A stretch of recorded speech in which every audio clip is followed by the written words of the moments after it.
impressions the first few weeks? I'm sure you've been asked that already, but just adjusting not only to life in football but college in general. Yeah, it's definitely a big adjustment. I've never been anything like this.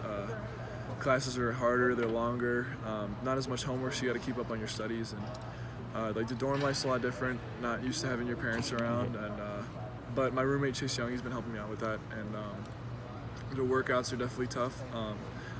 I'm used to waking up early because that's what I did in high school every day, but just the intensity and the demand for excellence in the workouts is a lot different. You mentioned Chase. Yeah. How have you kind of been embraced in that defensive line room so far? Oh yeah, definitely. Him and BB have been really helping me out, just giving me advice and stuff. And BB Landers, yeah. And they've just been telling me, just giving me advice, just telling me to keep an open mind and just to work hard, and everything will take care of itself. Obviously, your brother was here and different sport, but he's experienced kind of the Ohio State lifestyle and whatnot. What has he kind of told you to set you up for success here? Yeah, he just told me to work hard and just be yourself and have an open mind and just enjoy yourself. We were talking with Zach about kind of his relationship with Coach Jay during the recruiting process, and I was wondering what kind of Larry Johnson means to you. Oh yeah, he's the reason I'm here. He started recruiting me my sophomore year, and he's just been real with me. He's always been honest with me. He's always told me like what I need to work on.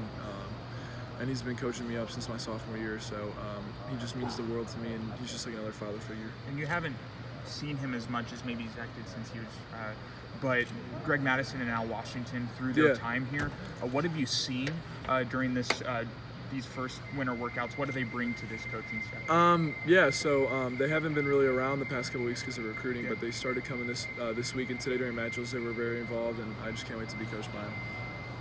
When you look at kind of the success of the defensive end position here, especially recently, Joey, Nick, Chase, back before that, but what does it feel like to now officially be a part of that?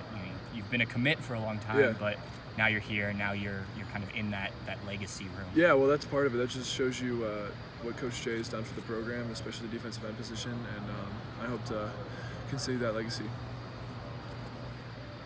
So, you stayed with Ohio State through transition. What would it have taken for you to decide, you know what, because sometimes coaching transitions happen. We know stuff changes for guys.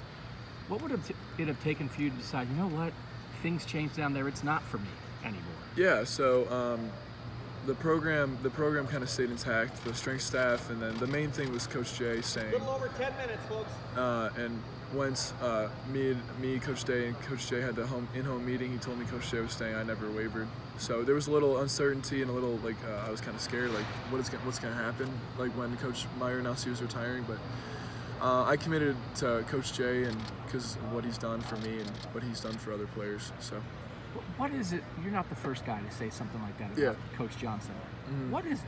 What is it about him? Just the way he cares for his players, and with all the schools I visited, no one taught technique and was so passionate about him, like that his technique and the players as much as him. And I just knew that he would treat me like one of his own, like one of his sons, and he would embrace me and love me for me. So, and I'm not trying to get you to play in a hypothetical world, but it's just interesting that they basically changed the whole defensive staff, except for Coach Johnson. And that just shows you how much Coach Jay respects him and how much he's respected in the college football world, that he was the only guy that stayed. So. But if he had not stayed, you would have had something to think about.